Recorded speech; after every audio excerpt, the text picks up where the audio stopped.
3, 2, 1, let's go. 152 yards. Should be just a nice, comfortable 9-iron for him. They're going to go nuts when he hits this thing.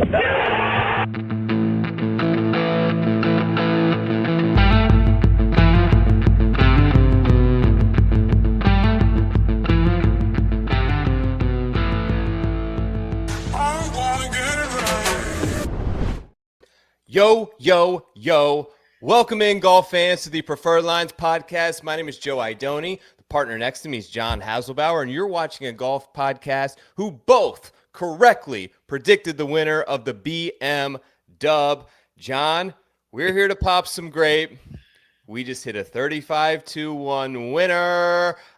Good to see you this evening. How you doing, Mr. Haselbauer? Wyndham Clark, thank you very much. Good Sunday. Oh, yeah. Let's see where this pod takes us after popping some grape on the three-time PGA Tour 2026 winner, Wyndham Clark. It's good to be on one because I was not there for Wyndham at the U.S. Open. Also, shout out to Shinnecock. Shout out to Wyndham here, too.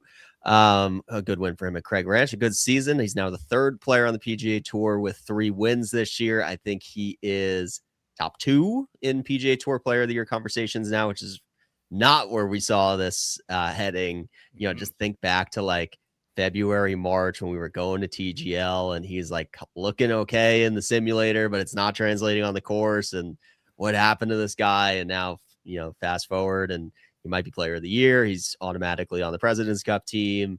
You know, nobody runs hotter or colder than Wyndham Clark, but you love to see it. Shout out Wendy. Was a little bit faded at the Dratty house. Saw him there myself. Me and Keith Stewart had him cornered for a hot minute over there. Great win for Wyndham Clark. Obviously not without a little bit of drama. But, John, you hit the winner. I hit the winner. That's a rare thing. Doing it for the entire Read the Line brand is legendary stuff. Keith Stewart on the winner as well. Uno, dos, tres, a full sweep across the board.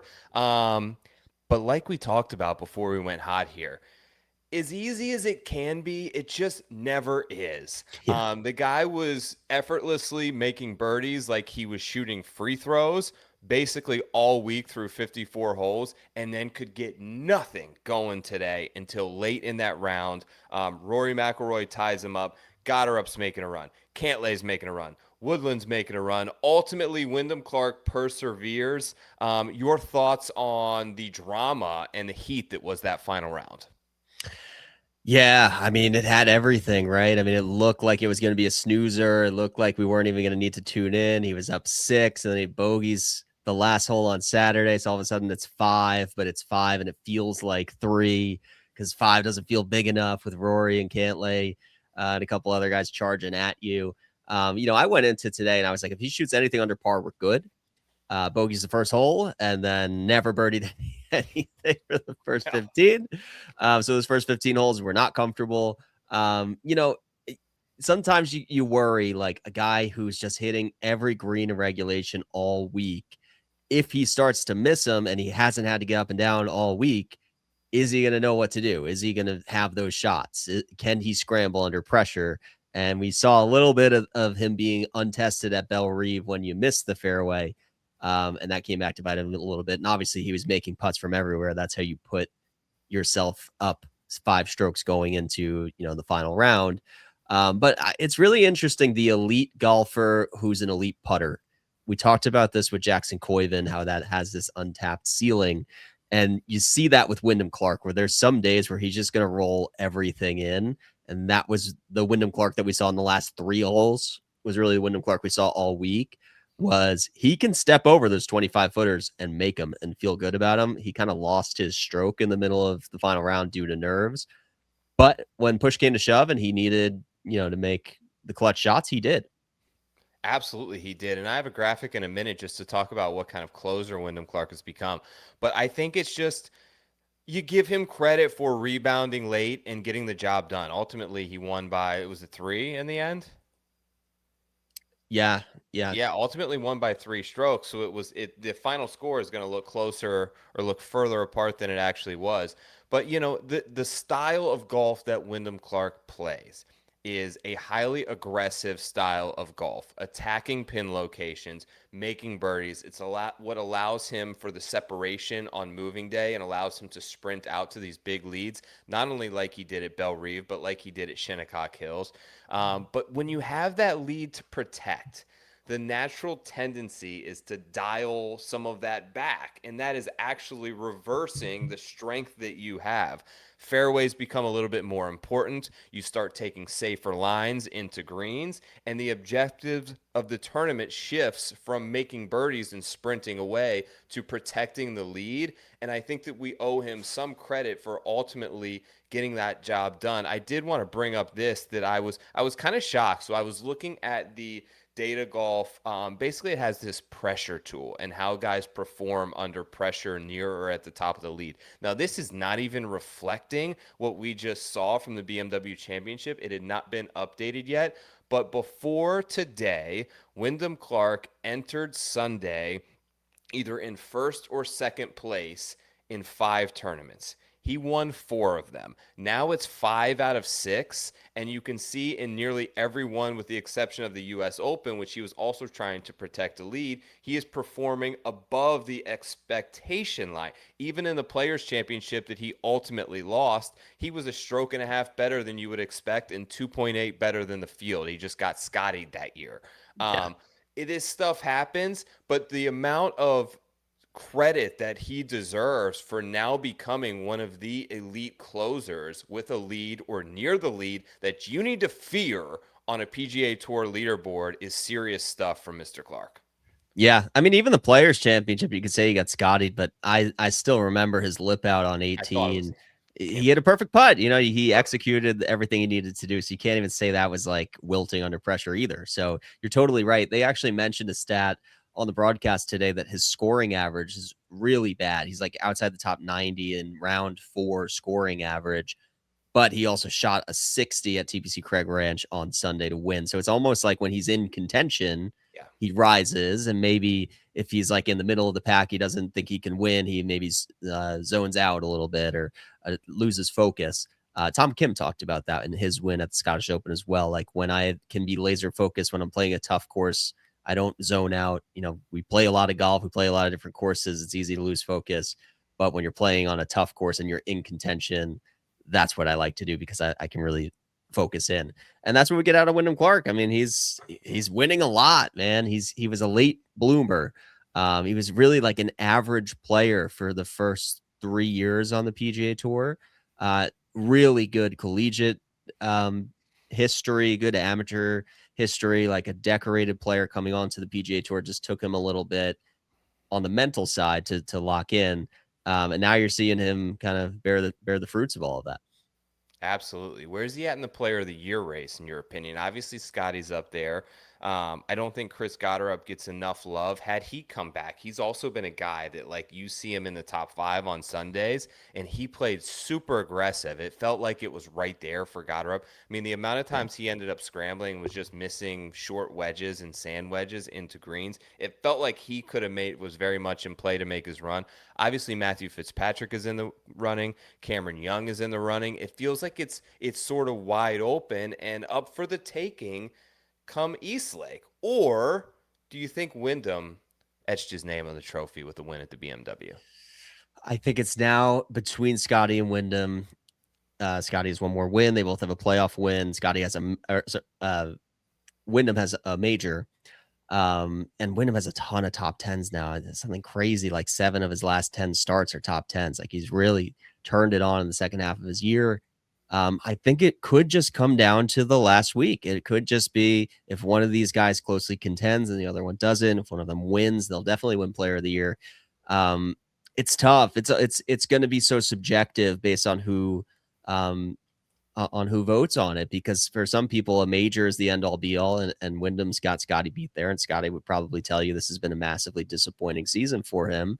But week to week, he's been the most dominant player. He's significantly in a tier of his own from a FedEx Cup point standpoint. And I do kind of feel like the FedEx Cup points tell the story of who had the best year because they properly weight the biggest events.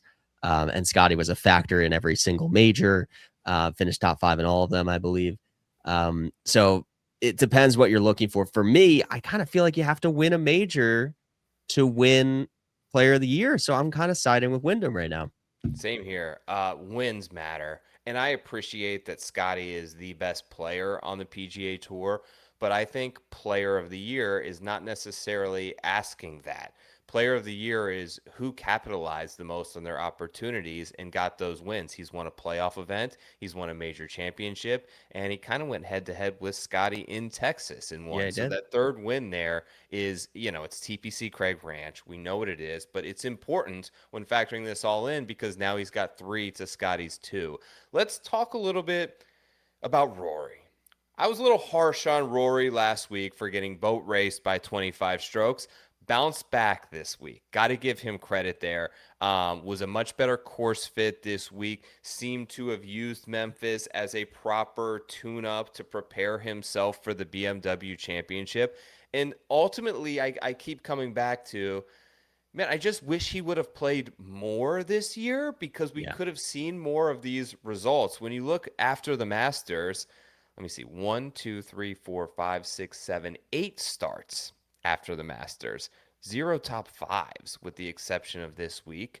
Um, it just nothing really came together for him, and I think that it was just really hard to gather momentum and keep that rolling when he played such a half in, half out schedule. But what did you make of his performance this week?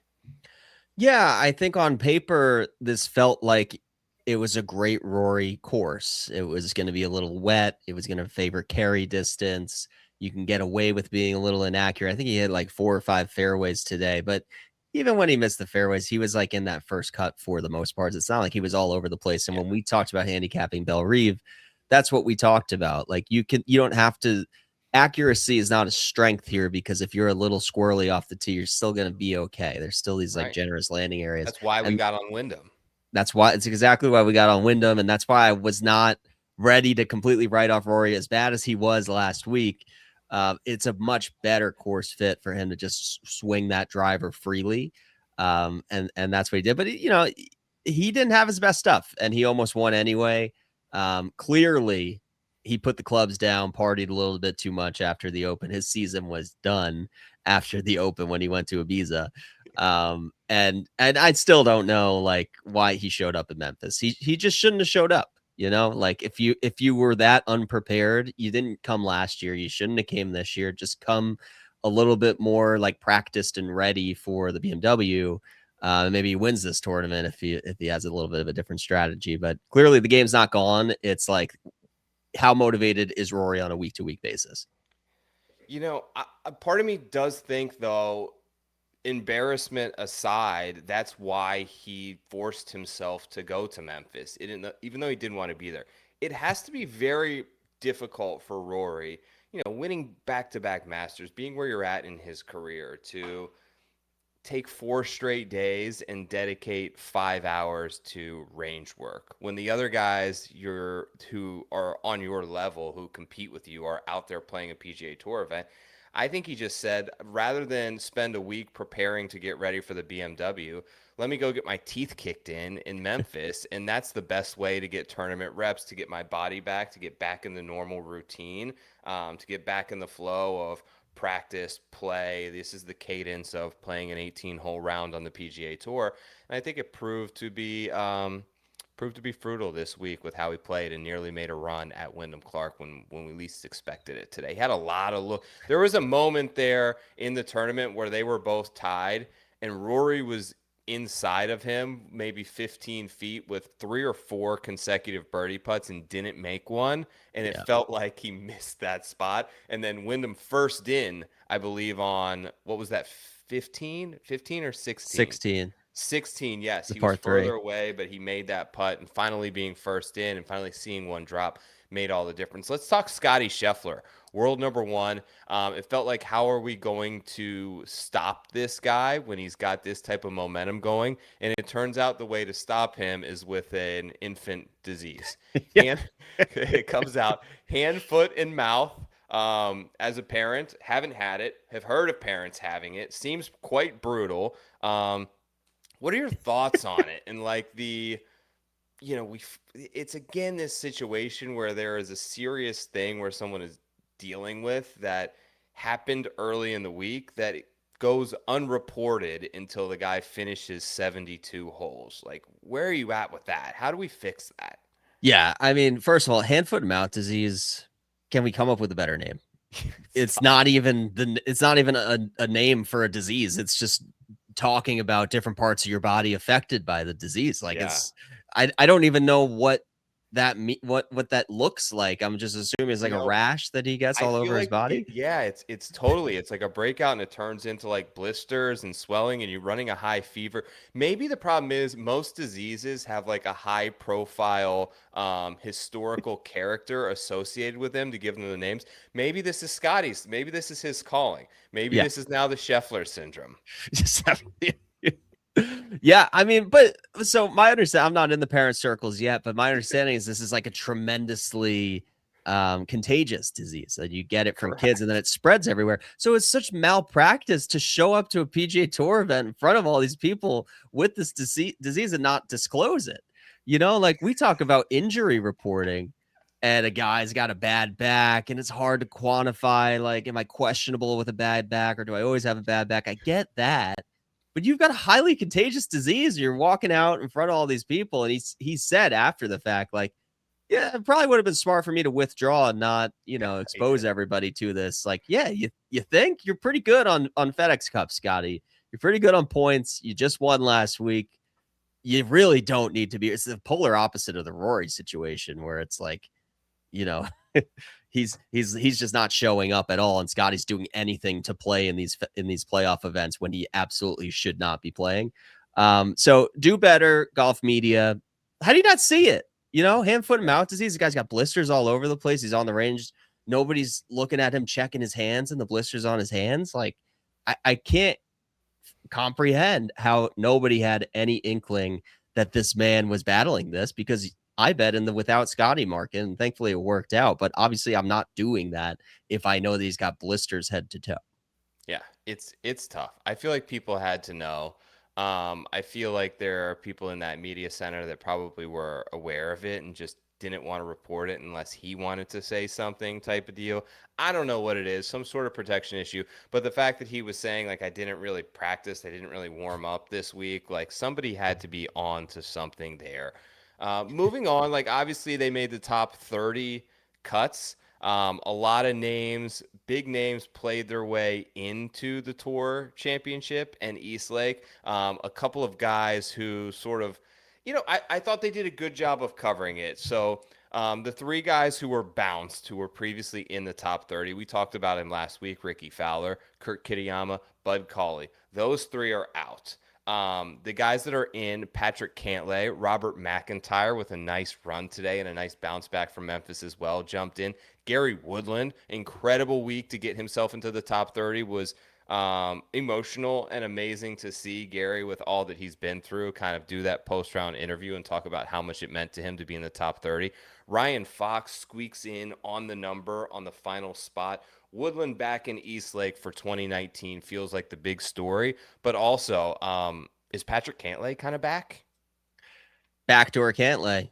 He's back Yeah. to backdooring. Everything this man does is a backdoor. He backdoored his way into the FedEx into East Lake by playing a very mediocre season by his standards. And then in the very last week, without winning or giving himself any chance to win, as second place going into Sunday, he finds a way to get the last spot into East Lake, and also probably found a way to get the last spot onto the President's Cup team. So Yeah. this guy he will backdoor any opportunity you give Patrick Cantlay to backdoor, he's going to take it. He played awesome this week. Still, to me, like I can't get away from this Woodland story. Like the guy can't even speak on what he's going through without Yeah. getting himself like very worked up. He talked about the difficulty that he went through on Saturday's round with the noise and the drones and how it was like sensory overload for him. Just amazing to Yeah. be dealing with that, be barely able to talk about it without being brought to tears, and going out there and playing such good golf when the pressure is at its absolute highest and you need it the most. I've never quite seen anything like what he's going through, and what he's dealing with is very hard to understand. But you can see it on his face that it is very, very real. Yeah, I mean, it's to be 31st going into this week. That's a lot of stress, every single day.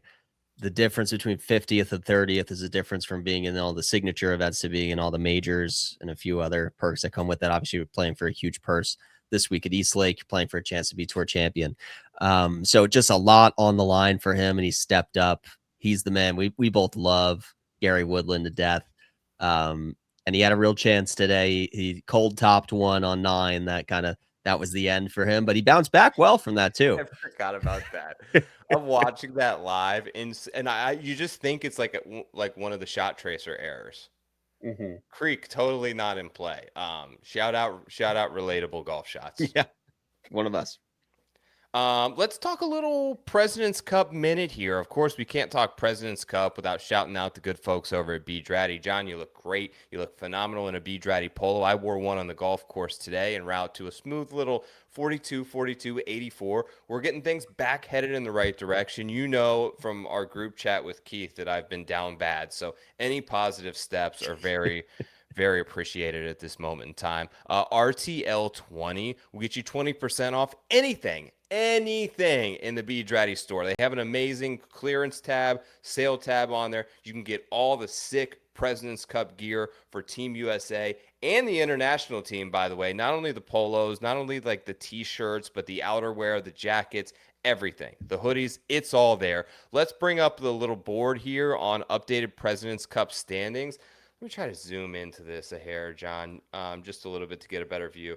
But Wyndham Clark essentially vaults himself into the automatic pick section, moves up 4 spots into the 3-hole now. So the 6 automatic picks are the following players: Scotty Scheffler, Cameron Young, Wyndham Clark, Sam Burns, Russell Henley, Colin Morikawa. Out is Ben Griffin from that top 6. Let's start right there. Now that he is no longer auto-qualified, he is still in that 8 spot, but he's reaping the rewards of 2025 more so than 2026 there. Is he a pick for you? No. This is huge news for Team USA because he had no business being on this team. He's been bad for 6+ months. I'm a little jaded from Wyndham because he was my guarantee to win. And didn't have it. And if he didn't have it at Sedgefield, he's not going to have it at Medina. I don't want to see him there. I know he's 8th in points, like you said. That was a lot of heavy lifting from last year. Golf, especially for President's Cup, is a little bit more what have you done for me lately? And I am not impressed with what he's done lately, to the tune of completely bottoming out from the top 6. Like, he should have been locked in here from everything he did in 2025. And he's not anymore. And there's a lot more appealing guys that this now opens up. I think we will get to now see one exciting young guy. And there's a few to pick from. There's a ton of room for arguments and speculation on this team. I do think, however, that the 2 players, are you willing to agree with me that the 2 players that are sandwiching Ben Griffin, Chris Gotterup and Xander Schauffele, are stone cold locks? Yes. Okay. So Schauffele, Gotterup, locks. That gets us to 8. If Griffin is out, then we have 4 spots remaining. Let's go down the list to 10 and 11. We have JJ Spawn and Justin Thomas there. Thoughts on both those guys in? Are you picking one? Are you booting one? Where are you at? I feel good enough to take them both. You could certainly convince me to not take JJ Spawn. I think you need Justin Thomas there for the continuity. He's a rah-rah USA guy. He actually cares. I have some questions about how much a lot of these Team USA guys actually care about these events. I have no question that Justin Thomas does. So I like him. And JJ Spawn, good enough. He played well this week too. He impressed me. This is not a perfect JJ Spawn course at Bellerive, and he showed up. So he's done enough for me. I'll put Spawn on, and then I think the last 2 are interesting. But I also think Patrick Cantlay is now on this team. Up 4 spots, now in the 13th spot in the rankings, gets himself into East Lake, playing his best golf of this year right now. Cantlay made the team. Yeah, I mean, the irons are so good right now. His Yeah. T8, T12 second in his last 3. So he's heating up. Great President's Cup record veteran. Maybe I don't think he's dying to make this team, but he's good enough to be there. So and Brent Snedeker, from everything I've heard from him in the media, he likes these safe bet, veteran, proven guys who are playing well. So I expect Patrick Cantley to be on this team now. Okay. There's no way Jacob Bridgman's on this team. A little too little, too late. I think he's bottomed out at this point. Yeah. Okay. So that leaves one spot remaining. We have a lot of good young players with, I think, arguments to be in the mix here. Akshay Bhatia is at 14th, Maverick McNeely at 15th. Do you go down the board a little bit and grab someone like Michael Thorbjornsen? Do you go down the board even further and grab someone like Jackson Koiven? Who's your last guy to make Team USA, John? Yeah, I'm taking Koiven now. Now that I don't have to take Ben Griffin, I think we have a great 11, and we should be looking towards the future. Look, is Thorbjornsen out now? I think he's not in. I think he did not qualify for East Lake, right? So I thought Thorbjornsen, if he got in, if he played one more great week, there was a case there because he was really heating up. But Bellerive was a perfect course fit for him, and he didn't show up this week. So I'm going to give it a Koiven. I don't know that Snedeker is going to see it the same way. He might just stick with Ben Griffin because the points are so high. But I kind of think for me, it would be between Ben Griffin and Koiven. I don't think Akshay's been good enough lately. Same with Bridgman. I think Akshay and Bridgman, similar trajectories. Like first 4 months of the year, fantastic, completely bottomed out since then. So I'm putting Koiven as my last guy. What about you? It's really hard for me, man. I do think that it would be wise of them to choose Jackson Koiven. However, I don't know that that's going to happen. I think I'm saying the odds-on favorite over Bridgman. You know what? I'm going to say they take Ben Griffin. That would be the ultra safe Matt move. McNeely, but I'm like, you go with a guy like Matt McNeely. What's the difference? Like, are you gaining that much in youth from McNeely to Griffin when you have a guy that has experienced the Ryder Cup, clearly is nearly 2,000 points ahead of him in the race? And it's just Thorbjornsen I would love, but he played a full season and he's played both seasons and he's 29th. Yeah. Like that, yeah. You had enough starts there to make it happen. Like Harris English is going the wrong direction. Gary Woodland is now up to 20th, which is interesting, but I think he's going to be a co-captain. Ricky's out of the mix. I think I would love for Bhatia to get the call, but he just hasn't performed well. And this number has steadily dipped -1 down this stats like for a while now. Moving on to sort of the international team. Any guys? I mean, Sungjae has played his way onto this team without a doubt. The final 3 are interesting. You have Jason Day, who has just had a terrible season, but probably gets there on longevity. Casey Jarvis, Rio, Nick Taylor, Potgieter, Jaden Shaper. Where do you go at the bottom of this roster? Because this is where they can't beat us. I'm going to say it like it is. Like, they can't beat us because of 9 through 12.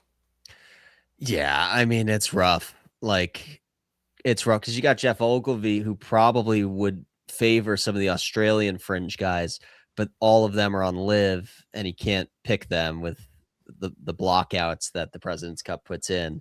So that's too bad because Lucas Herbert deserves to be there. Cam Smith deserves to be there. Joaquin Neiman, to Chile, he deserves to be there. And that's why this is just not competitive and kind of like am waiting. We'll talk about live after this, but like that's one of the reasons why I'm like ready for us to move on from live because it's really killed this event. Live made a concerted effort to get the international guys specifically. You can even talk about Ben On, the Korean talent that they have. Like they really went after international talent and really drained the talent pool here, and you see that, and it was already a very one-sided affair at the President's Cup. If we can't have live players join this international team, it's just not a fair fight. So Yeah, like Hisatsune probably deserves to be on the team. Echeverria, I can't even say he deserves to be on the team, but like he'll be there. Sungjae's been bad for most of the season. He's turning on late, so he deserves it. Jason Day doesn't deserve it. Casey Jarvis doesn't scare me. Nick Taylor's a gamer, but he hasn't been good. Like I don't know. It's like slim pickings. So it's hard for me to debate because I really don't think a lot of guys have earned a spot on this team. Whereas with the USA team, there's probably 16 guys who have outplayed. There's more than that. There's probably 20 guys who have outplayed the guys that are going to make the international team. I agree with you. I think those last two don't make the team. I do think Nick Taylor gets on the team, like you said, because he's a gamer and he can take on big, talented players and he can make big putts. The other sneaky one, not quite on the list here, is at 17, is Taylor Pendrith. I believe he's played on 2 teams before, so he just has an experience edge. He's good enough. Like, are you losing a lot going from Casey Jarvis to Taylor Pendrith? I don't think so. You compare him with the other Canadians in Connors or Taylor, and kind of build that continuity and kind of build a little bit of crowd atmosphere and take a guy with experience who's been faced with these challenges before and is not brand new and has been around the block on the PGA Tour enough times to understand what it takes, even though he hasn't done well. Right. Yeah, he's kind of a known commodity. A top 3 of Siwoo, Hideki, Tom Kim. That's good. Like they're all playing great. They'll win some matches, but that's why I want Koivu because like let's be serious here. Like you could play an 11 on 12, bring nobody, and USA is still winning this thing. So just test it out and set us up for success for future match play events to come. Okay, shout out B Dratty. RTL20 is the code there. 20% off your order. Go cash that in. Get that President's Cup gear. You got about a month. Let's talk Live finale. Maybe the finale of Live. Michael Lasasso runs down John Rahm and wins. Man, it just felt awkward. How many minutes did you watch of Live? None. I would say 3. I gave it 3 minutes. I tried to watch the end and I was getting like an error on the stream. So every time I try to watch it, they don't let me watch it. Yeah. So I think there I don't know, false reports, whatever. There's rumors that Rahm, Hatton are both out. If they start to lose some of these young players, like we talked about last week, and David Pooj and Tom McKibben and now Michael Lasasso, it really depletes their depth and their future potential, and just kind of becomes a borderline like Champions Tour plus Bryson type of deal with a lot of the older guys there. Where do they go from here? Let me just go ahead and give you my true or false question. I'm going to skip ahead to it. True or false presented by True Links, where true or false, John, this is the last Live event we will ever see. I'll say false. Like this is definitely being billed by Live itself as the finale to Live 1.0. They have admitted that whatever we see next, if we see anything next, will look very different, very pared down, significantly fewer events, significantly less purses, not paying players upfront contracts anymore if they are significantly reducing them. And I think they're essentially going to give an out to the ROMs and the guys who've made a lot of upfront money and say like, look, we're just not going to be able to pay you that anymore. Now's your time. Like either commit to Live 2.0 or get out of here. This is what we're doing. And they need to do that because the investors need to know what they're investing in. And I think there will be some significant moves within the next week, maybe within the next 2 weeks. Now that the season is over, you're going to start to see those rumors about Rahm and Hatton leaving start to like, we'll get more like solid reporting on that. They'll be able to speak out a little bit more. A lot of their contracts are going to be up at the end of August. And that's when it's going to be time to renew. So we will see, but I don't know if you saw with Hatton, he was like coming out to like, I want to break free. He was like, he grabbed the trophy at the end and walked right off the stage. Like he's had enough. He's done. He doesn't care about the theatrics of this thing. He's not trying to build anything with Live. Like this, I would say true on Legion 13's last event because in Live 2.0, I They're don't think done. Legion. You're right. I don't think we're gonna see Legion anymore. So they won they won the damn thing and they left. You're right. Okay. Lives out. Live indoors. John says live indoors, but Live 1.0 is over. Legion 13 dead and gone. They won and they're out of there.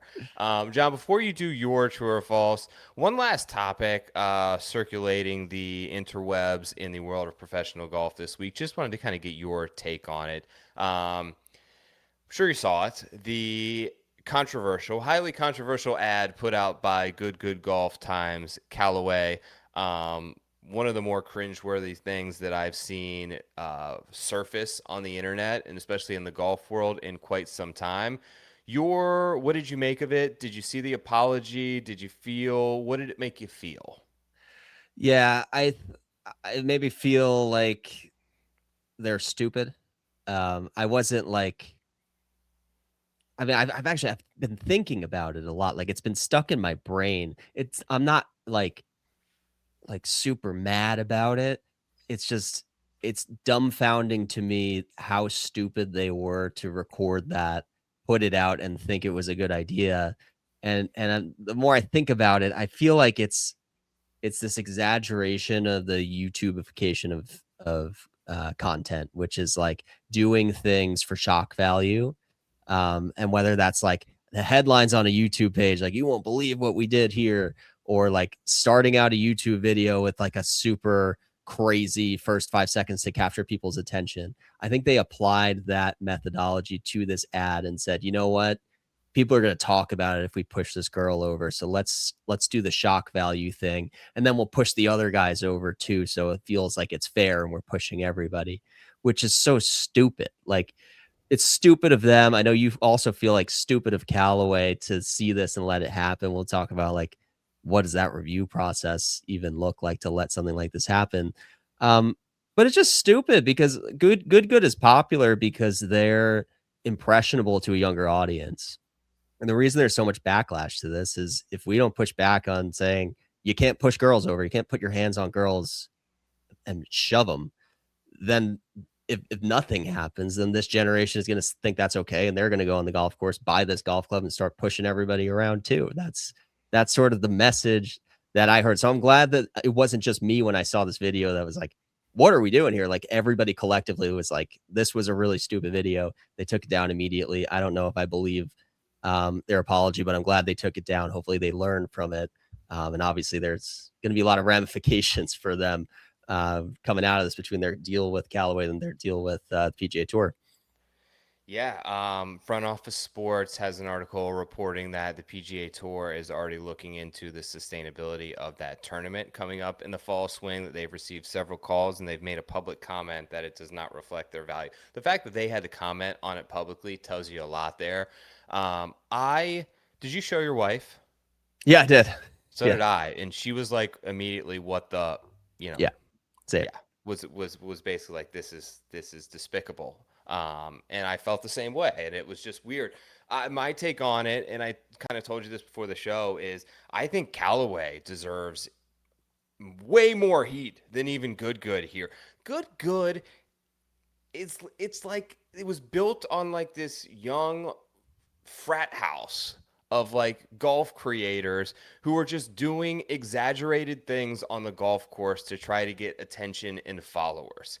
Callaway is a prominent pillar in decades old global equipment brand whose business depends on partnering with the right people. So I need to know how much they knew about this or approved. Them saying that it doesn't align with their values does not make sense to me. Who on Callaway saw it? Whose desk came across this and signed off on it? And why are we expecting a group of 20 something YouTubers to have better corporate judgment on the placement than ads than a corporation themselves like Callaway? Them expressing their disappointment afterwards almost made it like, are you guys giving full creative freedom to Garrett Clark to run your new driver campaign without even looking at it? It made no sense to me, and I think they deserve infinitely more heat on this actually than Good, who also had the terrible idea of it. But the fact that it passed through Callaway's marketing department is like unthinkable how that could happen to me. Yeah, it's almost like there's such a generational gap between the people calling the shots at Callaway and Good that they were just like, well, we don't know how to speak to that audience, so we wouldn't even know how to give you guys feedback, so we're not even going to look at it. We trust you guys. And Good violated their trust, and there should be ramifications for that, because if you're partnered with a legitimate company like this, you have to think on behalf of that brand. And if you're not going to do that, and if you're going to put that brand at risk like you have here, then you're not being a good partner, and you don't deserve to be an ambassador for that brand. So, I'm not always one to just, go full cancel culture on everything, but Yeah. in this instance, like it's such an unnecessary distraction for the Callaway brand that they probably should, reconsider what they're getting out of that partnership. Yeah. All right, John, you got a true false question for me, and then we'll hit Eastlake for the Tour Championship. Yeah, good segue into Eastlake. My question, this is something that we've talked about maybe last year. I've been trying to kind of bring this up every year until we push through, but I'm bringing it back up because Matt Fitzpatrick did not pull punches in his interviews. He comes from Britain, where Premier League, they don't have playoffs. It's just the season ends, and whoever has the best record, they're the season champion, and that's it. There's no playoffs. So he's like, I don't think golf needs playoffs. I've never understood playoffs. Playoffs is an American thing. There's not even a championship game in the Premier League? No, there's the Champions League, where like the best Premier League Okay. teams play against the other best teams in Europe, and then there's like a little bit of a bracket situation. But in the Premier League, it's kind of like, after the Wyndham Championship, whoever has the most FedEx Cup points, that's your winner.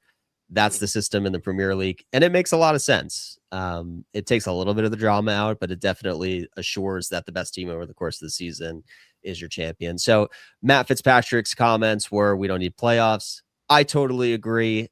My true or false is, should golf's postseason no longer be the playoffs and instead be some sort of all-star weekend where the stakes are a little bit more fun? It's a little bit more family friendly. Maybe we get LeBron out on the links. Maybe we get some, maybe not good anymore, but somebody in that community, and we're co-creating content. We're doing a lot of stuff for social, and we're getting to see these guys' personalities, and it's a privilege to make that top 30 because you're the one in front of the camera. You're the one who gets your personality to shine.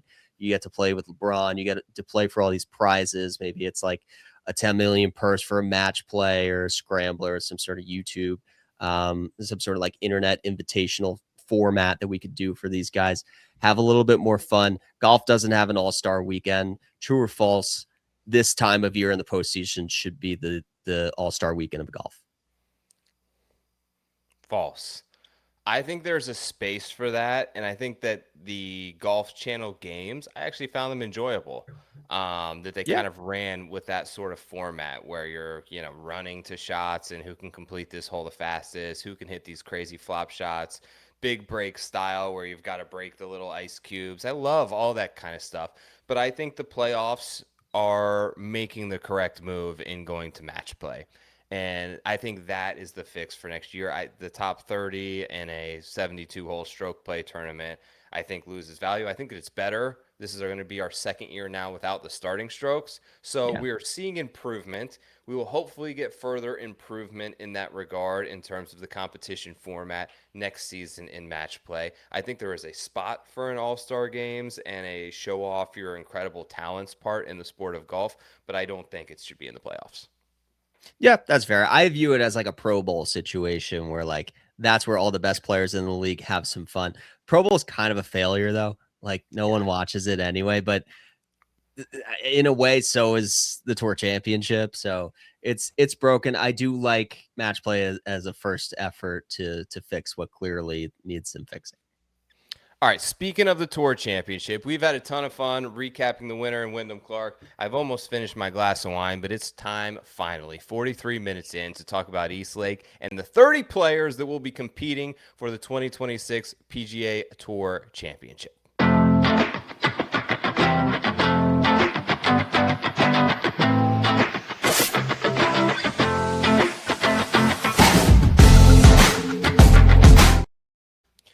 All right, John, course preview time presented by the Alpha app on your phone in the App Store. Quit getting pencil whipped on the scorecard. Make sure to input everything, including all your bets, all your games on the golf course each and every weekend into the Wolf Hammer app.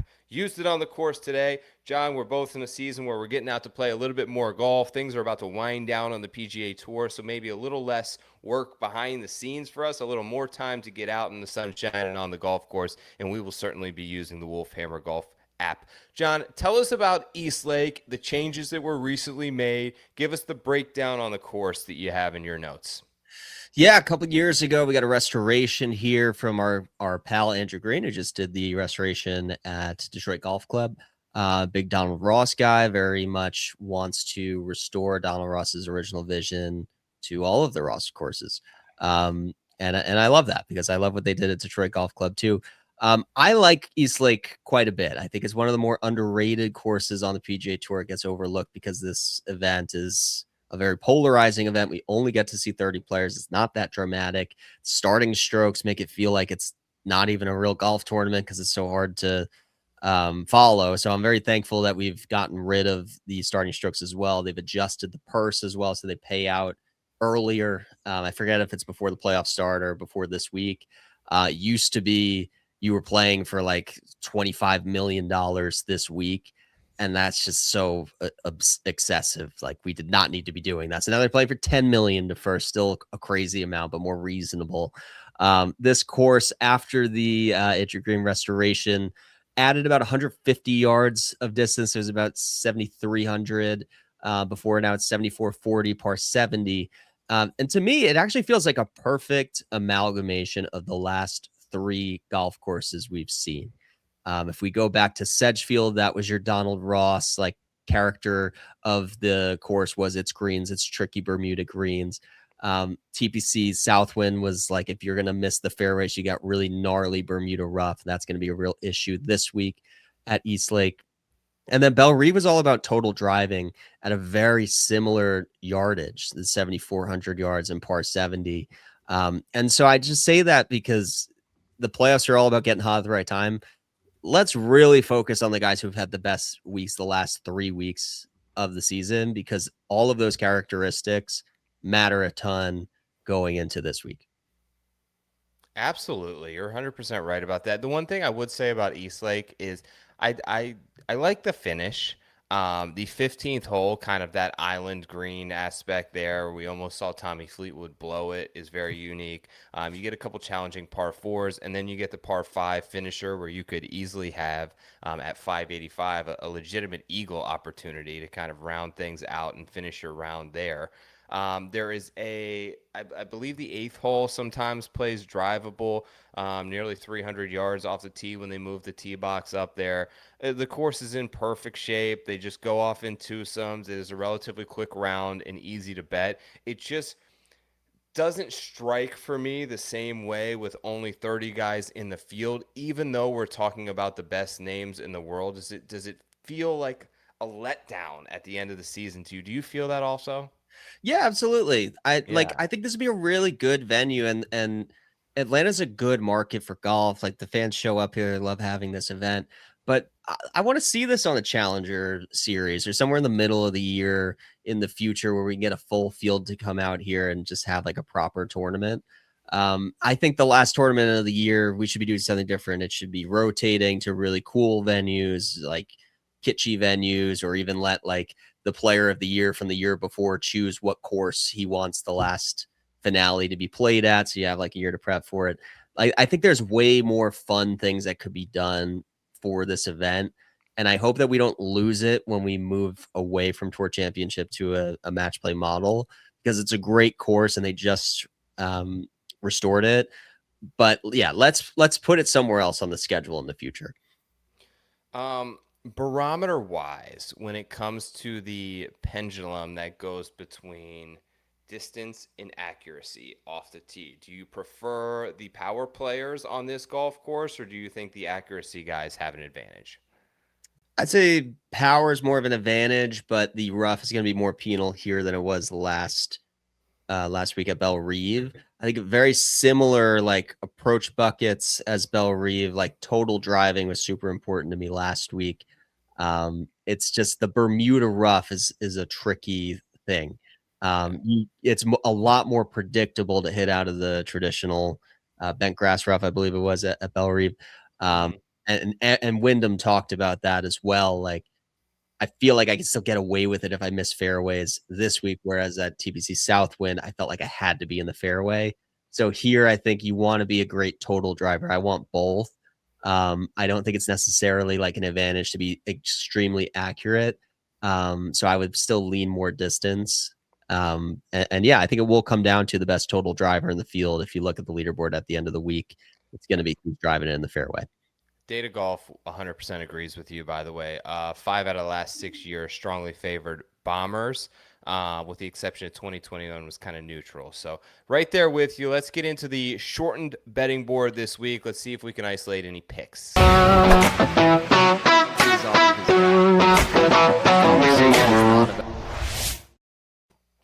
All right, John, here's the top of the board. Here's the favorites to win at East Lake and capture the 2026 Tour Championship on the PGA Tour. Scotty Scheffler should be nice and healed up and back healthy off the hand, foot, and mouth. He's plus 310. Rory McIlroy showed us that he can still perform at a very high level, plus 810. Then you get Ludwig. Okay. DraftKings has him plus 1375. Xander, Windy, Sam Burns, all the guys under 15-1. Thoughts on the top of the board? What does your card structure look like for a week like this? You grabbing two guys, one at the top, maybe three lower. What do you typically go with? Yeah, I mean, before we remove the shadow leaderboard, and we should just make super clear this week, no starting stroke. So it's just a Yes. pure stroke play event as we normally would, but which is 30 guys. So even when it was like that, I'm betting, yeah, like you said, two, maybe three guys. You can't bet without Scheffler, I think, anymore. Partially, like, not only because he's coming off this injury, the odds are not going to be good on anybody. And Rory is a great course fit here. Has always played well at East Lake and played super well last week. So I don't feel like I need to go without Scheffler if Rory's also playing super well. You could do a Rory sort of single bullet this week. I don't hate that. I haven't bet anybody yet. I don't mind that. I think that number is actually going to come down a bit. It might be like plus 700, plus 750 by Monday. You could do that. I'm out on Ludwig. I think that's a crazy number to me for what he's shown us down the stretch. Clark and Burns are interesting. They've just been great all year. Good course fits. Clark can definitely keep the thing going. Like any other time of the year, coming off of a win, I would be like, okay, this is a letdown spot. But they're about to have so much time off that there's no look ahead. So everybody, I think, is here playing for a lot of money. I don't think there's going to be like a hangover to Wyndham.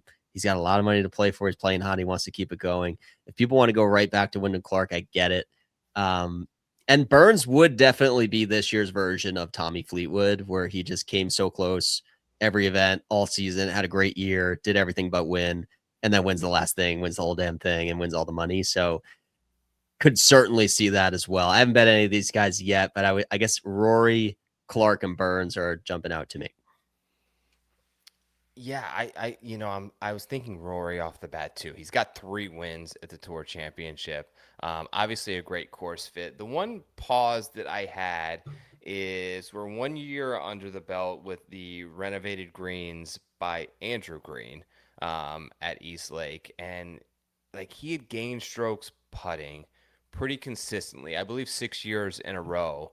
Prior to last year, he lost 5.3. He finished 23rd in a field of 30 last year.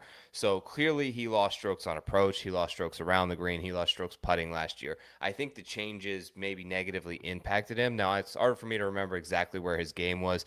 Looks like he was 11th at the BMW before last year. But obviously, coming in off a great week, it seems like something's got the juices back flowing for him. So if I was going to make a pick here, it would be one of those guys. I know what you said about Bombers, and I know where Data Golf has those barometers strongly favoring them. But I do think the Bermuda Gruff is a real factor here. And Yeah. even when you look back into last year's leaderboard, Fleetwood, Henley, Cantlay, Connors. Those are your guys finishing T4. Now, you also had Scotty Scheffler and Cameron Young, who finished T4 as well. But those are guys who routinely hit fairways. And even at 7,400 yards, I think it's a long golf course for a par 70. I don't think those guys are disadvantaged because of the impact that rough can have in trying to hold some of these greens, which were ultimately a lot firmer and more difficult to hit and hold last season. Yeah, no, I'm with you on that. That's why I'm more total driving than like pure driving distance that I'm going to put in a model, because you also had like Colin Morikawa was the net lowest player, I think 2 years ago. Sung J M has always played well here. So the short like accuracy guys can play well here too. You just got to be a really strong long iron player to make up for it if you don't have that distance. But yeah, I'm with you. Like I could definitely see myself going Rory and then maybe one super long shot here. All right, let's look at the next couple names on the odds board. Cameron Young at 16-1. I mentioned that he finished T4 last year. Matt Fitzpatrick, Tommy Fleetwood, winner of the Tour Championship in 2025. Patrick Cantlay, Goddard, Morikawa, Siwoo, Henley, Hovland. Where are you at right here?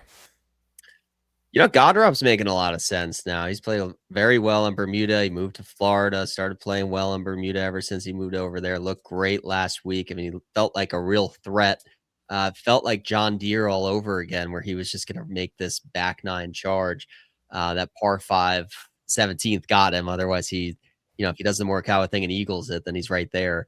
But he's doing all the things we talk about. Total driving, like he can bomb it in the fairway, and that's super near. The approach play looks good. Putter looks really dialed. So Goddard is interesting to me. Morikawa is still trending, has played this course very well over the course of his career.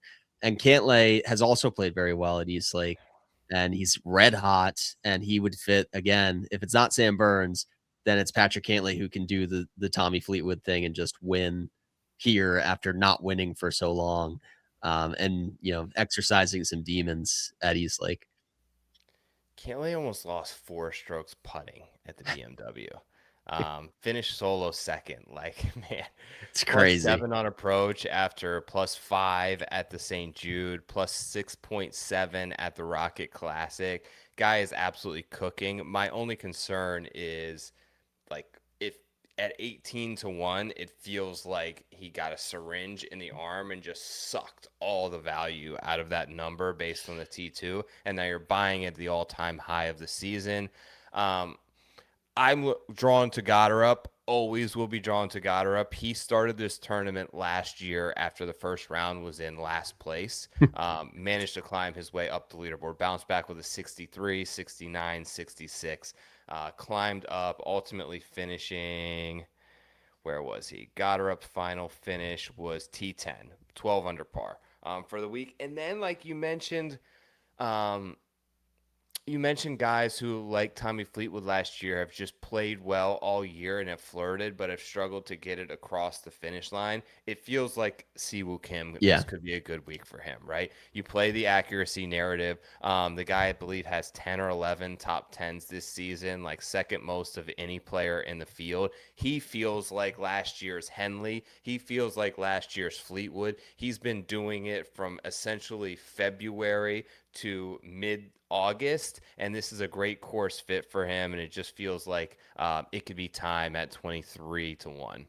Yeah, surprised to see he's only made 2 tour championships in his career. I would think much more than that, but he's putted very well here in those 2 instances. Has he? So what were his finishes? he finished T20 in 2023 and T10 in 2016. Okay. So all right. I'm down. I think Siwoo is going to be a play for me, and then the other one is just kind of making a decision between Goddard, Cantlay, Fleetwood. Those are probably my 2. Yeah. No, Siwoo makes a lot of sense. I think a lot of guys, especially at that number, I think a lot of guys will like that number. Okay, last couple of names on the odds board, 30-1 and higher, including the last guys in the field. You get Hideki, JJ Spawn off a good week, like you mentioned. Tom Kim rates out. I ran a very initial model here and was second in the model that I ran. He is 50-1. Let me see where he was really good in the model. Okay, number 1 in strokes gained approach, number 2 from 150 to 200, number 2 around the green over the last 40 rounds. No real history to speak of here besides a T12 20 back in 2023, but was second in my model behind Scotty Scheffler. Siwoo Kim third, by the way. I don't mind that number on Kim. It was nice to see Adam Scott earn his way into the top 30 as well, which continues the streak of 100 plus majors because it ultimately assures he'll be in the top 50 next season by getting in those signature events. All the way to the bottom, major champion Ryan Fox, Akshay Bhatia, their API champion at 82-1. Those are the longest odds for the Tour Championship. What do you see on this part of the board? Not a lot I love, to be Yeah. honest, but I do. I I hear mean, Hideki at 30-1 is a great number. The ball striking was good last week. The putting was awful. He was due for kind of a stinker on the greens because he was putting above himself for months, it seemed like. But prior to last week, I mean, the man was maybe the hottest player on the PGA Tour, just top 10 after top 10 after top 10. He's super accurate now. The irons have always been great. It's just a question of if he can putt. But at 30-1, I think that's probably the only guy on this board where I look at that number and I say that's great value. Yeah, 29th last year, but some decent finishes at the Tour Championship before. 7 straight weeks on for Hideki. Yeah. I mean, I know he's just running through a hot portion of his season here, but that feels like a lot of golf in a very short period of time. It felt like last week's, he didn't play well. The ball striking was really good. Like from tee to green was fine. He lost 4.7 with the putter at Belle Reve. So, Yeah. I do think there's value in that number there should you want to go there. I think I'm going to go with Siwoo Kim and then pick another name right in that like 15 to 20-1 range. And that'll be my 2-man card. What about you?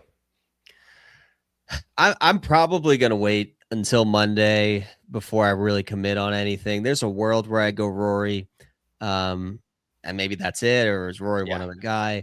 I really don't like any long shots there, so it could be that. It might be Wyndham, Burns, Goddard, and maybe Cantlay and Matsuyama. So I would say of those 5, I'm going to bet 2 to 3 of them. Hell yeah, John. Well, it was nice to hit a winner with you. It was nice to pop some grape with you. I'm not normal. I'm not like a grape guy. Like you could. I'm hot. I'm like sweaty. I don't know if you could see like how red my neck. It's not normally matching my shirt color. This is the wine. This is the wine talk. I have a problem where I just drink wine too fast. Yeah. It hits different, man. I'm not normally a wine guy, but when Wyndham Clark pulls that out, he wants to pop grape. We pop grape with him. You guys out there as well. Like, comment, subscribe to the pod. We are building a ton of momentum into the fall swing. While your other golf content creators may be thinking of, I can't wait for a vacation. I can't wait to slow down. The people at Preferred Lines can't wait to get going. Have you followed us on Instagram yet? Because you absolutely should. We've been putting up 2 to 3 posts per day. Some great content. We're going to keep things updated with a President's Cup ad. Make sure to follow us over on Instagram at Preferred Lines. We'd love to have you over there. Exclusive stuff coming all fall swing. John, anything to add before we wrap this show up for the season finale? The only thing I'll add is, Joe, just double check it's not hand, foot, and mouth that's giving you those itches around the neck and not the wine. I don't want to throw the wine under the bus. Like, I'm pro wine. I'm actually drinking. This is Amisfield, which I picked up from my honeymoon in New Zealand from the Central Otago region. White wine. You like what white wine guy? Yeah, in the summer, definitely. Okay. In the winter, I move on to red wine. I'm a big wine guy. I took wine appreciation in college. I love a nice, Central Otago terroir on the other side. This is a steel barrel 2022 vintage, which is a great harvest year in South Island of New Zealand. So I'm going to enjoy it. I don't know how much ball Wyndham Clark knows about the grape world. I know, but I'll teach him. I know no ball. This is the finest from a nice establishment franchise called Cooper's Hawk. If you've ever been there, Okay. I believe this was a gift. I don't know how I got this, but we're popping it tonight.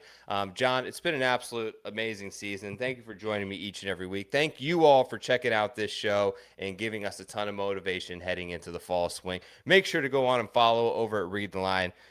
we have some huge news coming. We are building a team of Avengers that you would not believe. So it's not just going to be John, Keith, and I anymore. More to come on that front. More to come on covering stuff for the fall swing. Thank you guys. You are the absolute best. Let's hit back-to-back winners to end the 2026 season with a bang. We'll see you next time. Peace.